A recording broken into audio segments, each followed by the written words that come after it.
Hey Gemini, welcome guys, welcome. Blind spot week, what do you not see coming? Well, you know what, anything could be. You could be getting a free pizza, I don't know. Let's just see, I just got quiet. I was really talkative with Taurus and now it's quiet. Which is kind of weird for a Gemini reading. It's just like, I can almost hear crickets in the background. It's just like so quiet. It was just a quiet time for Gemini. Okay. Thinking. So what's coming out here? She who is present. Ooh. Look at this storm all around her. It whirls through her hair, but it doesn't affect her. Ooh, maybe you're kind of like in that energy, and that's why it seems quiet. It just seems really quiet for your reading to me. She who is present. Yeah, like the snow is just like flowing around. You're in the now, really in the now. A very strong self-awareness, acceptance I'm feeling of situations and circumstances that you have control of, that you don't have control of. It's just now, it's just all now. It's pretty cool. It's very, very like kumbaya energy. She who thrives, orchid, flourish, prosper, blossom is the underlying. Ooh, I'm feeling like a lot of emotional, spiritual, mental balance here, Gemini. It's very nice. It's very nice, my dears. So, what did the Wild Unknown Animal Spirit deck have to tell us about whatever this is? It said, it feels like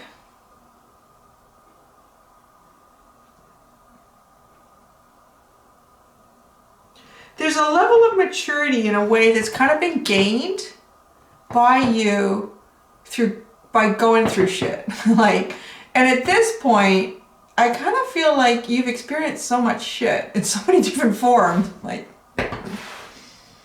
you can just stand here and let it all just, you know, fly around, you know, let other people fling their shit. And it doesn't even bother you. You're just good. Good. It's good. So, whether you're aware of that or not, this could be an energy that you're going into if you're not there right now. So what is the Wild Unknown Animal Spirit deck here to tell us, to tell you? We got a few things here. Oh, wow. Wow. This is cool. Okay, there's 4. Oh. This is only the second time I've ever done this. And it wasn't that long ago. I can't remember if it was a general reading or a private reading. I think it was a general. I almost never take like any card in this deck in reverse. I don't really take any cards in reverse. It's very rare. But there's one here that is, and it is one of those times where it is speaking so strongly to me to keep it that way. So the first card you have is the Whale. This is going really deep within, like looking at the depths of yourself in a way, you know, it's a beautiful, it's not, it doesn't feel like deep shadow work, like looking at the stuff that's triggering you, the things that you feel disappointment in, how did you play your role in whatever that was. It's just this deep, you know, acceptance. Exactly what it says there, acceptance. It's just this deep acceptance. And look at the next one is the Phoenix. The next one is the Phoenix. It's like rising up. Well, it's not like, it is rising up out of the ashes. Where there was nothing left. No one saw any hope here. But yeah, Gemini rises up out of being so deep in the water. Look at that, right? From being so deep in the watery depths of one's soul and emotions and feelings, and then coming up this hot, fiery new spark of life. Bang. Then, this is the one that's in reverse. The Fire Ant. It's in reverse. It's the one that came out upside down. And I'm getting the message, this is kind of cool. I'm getting the message that in the past, what may have burned you or upset you or made you anxious or nervous or apprehensive about, that is nice. Just turn that right on upside down, because Gemini is saying, you know, no. We know us so well. We know us better than anybody else. And of course you do. You always do. You do. Yeah, people are always telling you what's good for you, right? Like, just with that shit. Nobody knows what's good for you. They can give you their opinion about situations, but they don't know what's good for you. You know what's good for you. I don't even know what's good for you. Like, you just take what you want out of this stuff and you run with whatever you want. You don't have to take any of it. But the fire ant's upside down. I think that's good, because this is like not bothering you at all. It's not bothering you at all. And look at what that creates. This fish card. And this is about a cycle change. It's about having the potential, and I feel like actually doing it with all of the energy supporting it from behind, having the potential to jump from the little pond into the big pond, whatever that big pond is for you, whatever. And it feels like something, you know, that might have been fire ant energy in the past. It might have been this way.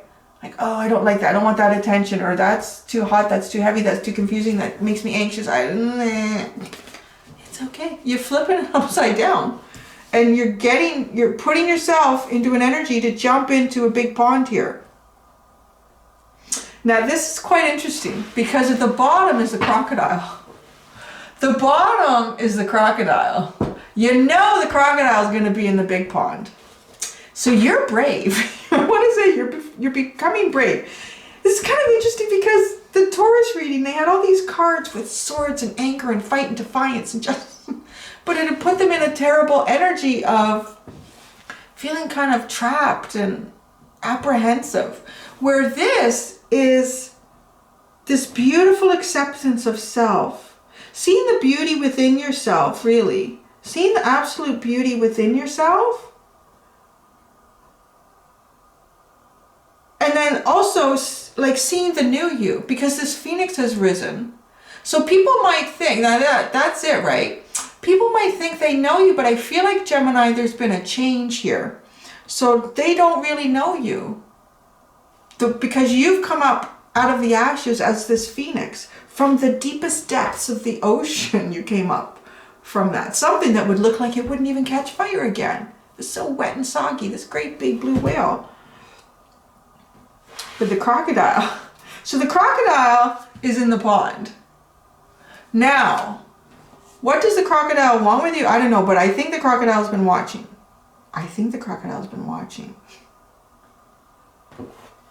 So we will find out. Because it's interesting that it's sitting there and the way everything is played out. Let's go to the fairy deck. What can the fairies start to tell us about this interesting story? It's as if an energy, a clarity on self has been achieved in a way, into a point where you've accomplished, or you're about to accomplish something more than, you know, what you could have imagined for yourself a few weeks ago. No, it didn't shuffle.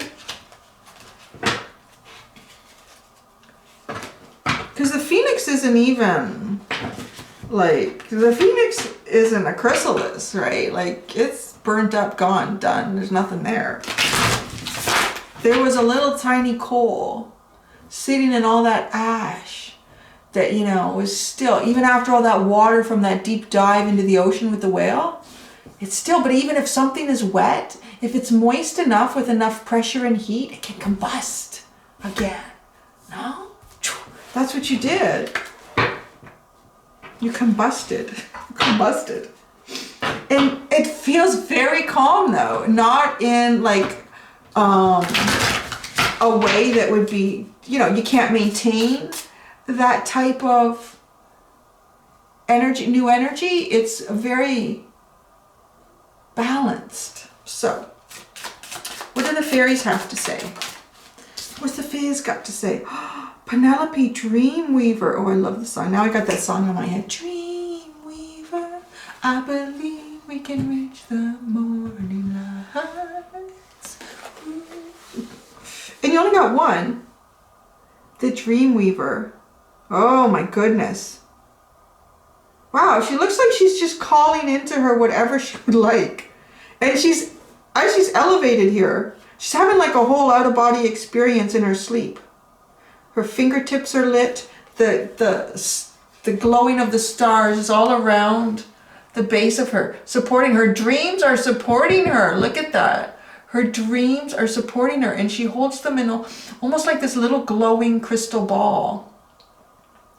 So are you ready to write your future, really? Are you ready to dream it up? And her wings really mimic, to me, this phoenix, too. Right? Just coming up out. Let's just read a tiny bit on this one. Number 28. I just have, as I'm opening this book and flipping the pages, do you remember the friendly giant? I feel like I'm doing, I was like, okay, kids, let's sit around. Let's do a quick read here on the Dreamweaver. Inspiration, magical dreams, and visions. Weaver of dreams, bringer of visions, muse of artistic inspiration, Penelope weaves tapestries in the mind with threads of light, color, and sound. When she comes to us in dreams, we waken under her enchantment and rush for our paints or clay to other forms of expression. Oh yeah, like that's cool. So keep a dream journal. I always say, I never do. But it's true, because sometimes you can wake up in the middle of the night and go, oh my God, that's such an amazing idea. How has no one ever thought of that before? I'm going to remember that when I wake up again. You go to sleep and you wake up, it's like, I know something cool happened in the night, but I can't remember what it was. This is very inspirational energy coming towards you. In this painting, Brian, who's the illustrator of this artwork, has shown us Penelope, his own inspiration fairy, but we each have one who is more than willing to help us. Mine says to call her Grace because she says she isn't exactly someone I deserve. Okay, this is just like a long story. All right. These fairies and their sisters, the fairies of expression, work together to work. Wait a second. These fairies and their sisters, the fairies of expression, work together as teams, helping us in our creative endeavors. The fairies of inspiration sprinkle us with special inspirational fairy dust so that we come up with new ideas, rather like fertilizing a plant. And you know what plants are fertilized with? Oh, the shit, right? All that shit flying around. You're okay with it because you're using it to fertilize your dreams. Grace says, then their sisters, the fairies of expression, help us to give form to our creativity, manifesting it with our own particular talents. Okay, so in the reading, seek visions and inspiration. Be aware that they are often subtle and require close attention. Fantasies, dreams, and daydreams are all places an inspiration fairy can contact us, but she can also pop up unannounced in the midst of the most ordinary of activities. In the bath, washing the dishes, driving the car, or anywhere else that our mind is half occupied and half running on idle. Pay special attention to unsought inspirations at this time. They have something wonderful to offer you, but it is up to you to catch them and bring them into reality. Ooh, this is a pretty interesting reading, man. I still want to know about that crocodile though. But wow. It's almost as if you've opened a whole new portal of your mind to inspire you or to receive inspiration through things that you're seeing, and even things that you've seen and witnessed, and you know, days later when you're in that energy, you're just driving somewhere that you drive all the time and your mind is wandering. Oh, whoa, now I see what I could do with that, right? It's kind of a very fun energy, and that's a great energy to be taking with you into a big new pond. Talk about the potential for massive expansion and growth here. What's the fairy at the bottom? Oh, the Piper. I feel like this is about calling things in as well. This is really about calling things in for you. Wow, this is a very, very strong manifestation period for you. Someone else had that a week or two ago. Was it you? Are you doubling up on this, or was it someone else? Was it someone else? know. So let's see. The first thing I need to go to is the crocodile. I feel like the crocodile is waiting for you in the big pond. Now, the crocodile, what do we associate the crocodile with? The crocodile pretty much gets what the crocodile wants. Crocodile has not changed. It hasn't changed evolutionary for like millions of years, right? Like it's perfect. Okay. So in how you look at it, the crocodile might be perfect. Perfect for you, perfect for them, perfect for whatever this is. Perfect for this inspiration, perhaps. Maybe it's a good buddy to have in the big pond. Maybe it wants to eat you. I don't know. So let's see. Yeah, I think crocodiles eat fish, right? They eat anything. Okay, the crocodile. Why is the crocodile waiting in the pond? There's a crocodile waiting here. Well, the crocodile wants victory, but let's see here. Let's hope the crocodile doesn't want to actually eat you. What does victory mean to the crocodile? What does victory mean to the crocodile? Oh, balance. Okay, balance and harmony. But yeah, maybe its tummy is hungry. It needs to balance that. Okay, what is the crocodile to Gemini? There we go. What is the crocodile to Gemini? Oh, something very fine.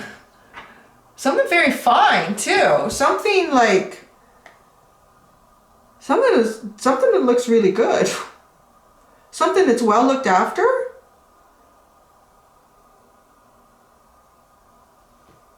Maybe you're looking for a single crocodile. Like it's kind of the single card in the deck. So that I'm going to put that under the fish. I'm putting those ones over by the card. Crocodile is looking for victory. There's 2 6s here. The crocodile wants to restore harmony. So it could be someone that wants to restore harmony with you.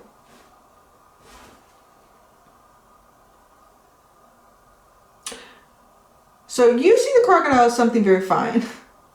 Well looked after. Self-sufficient. Very nurturing energy too. Very good at nurturing self and nurturing others. Now, how does the crocodile see you? How does the crocodile see Gemini?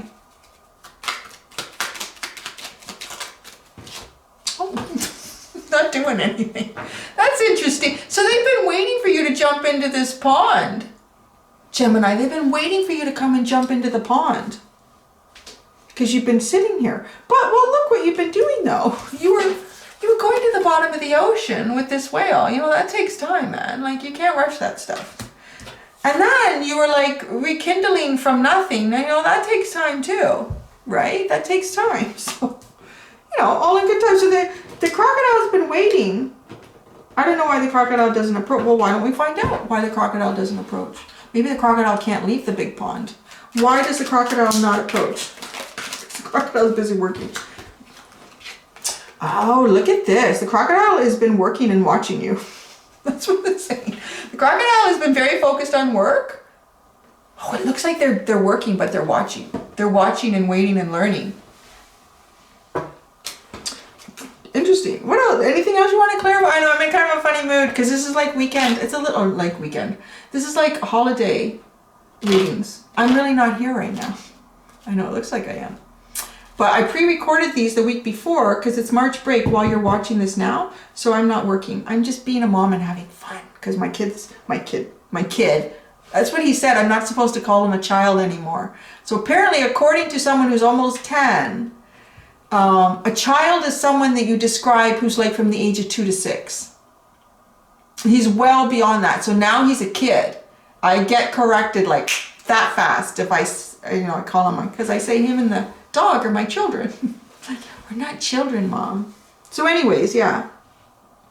The piper though. Maybe the crocodile is trying to call you in. Ooh, what's the piper? What's the piper been up to? Because that's an underline. Maybe the universe is trying to draw you towards something. What's the piper? Why is the piper here now? That's curious. Oh, yeah. It's almost like, not looking at something. You're not looking at something. That's interesting. Well, maybe coming out as the Phoenix, you'll have a new set of eyes and you'll look now. Huh? Maybe. What are you not looking at? Oh, wow. you are not looking at. Remember? That's interesting because the crocodile is this 9 of Pentacles, single, fine, and ready. And you're not looking at the Wheel of Fortune and the Queen of Pentacles. So this is an opportunity here, probably something kind of a destined thing, a destined meeting with a very, very nurturing, very stable, committed kind of energy. So you're not looking at that. You haven't been. Well, you've been under the ocean. What are you going to do? And then you have the Hierophant at the bottom. It's commitment to self, commitment to community, commitment to others. Deeper spiritual connection. Oh, I guess that's it. Yeah, I think so. I'm thinking those are more, that's all the decks that I'm working with right now, Gemini. That's kind of a cool reading. I really love your energy, Gemini. It's wonderful. It's beautiful. It's inspiring. Really take this and go. It's gorgeous. Look at the dog. She's a Gemini. She's exhausted. You can see. She's definitely in this 4 of Pentacles. She had a bath and a brush last night. That took me 2 hours. Yeah. I love her to death. I know, right? She's such a good girl. What are you gonna do? You have to do it for them. They do not make the choice to be your pet. I believe in that fully. I always feed her before us, you know, I walk her before I clean, well, not before I clean the kitchen, but yeah, they don't have the choice, you know, and you gotta always think about that with a pet. They did not have the choice to be your pet, so you gotta give them the best and spoil them and use up all your free time to bathe them. Anyway, thanks, Gemini guys. Until next time, have a good week. Be gentle with yourselves. Bye.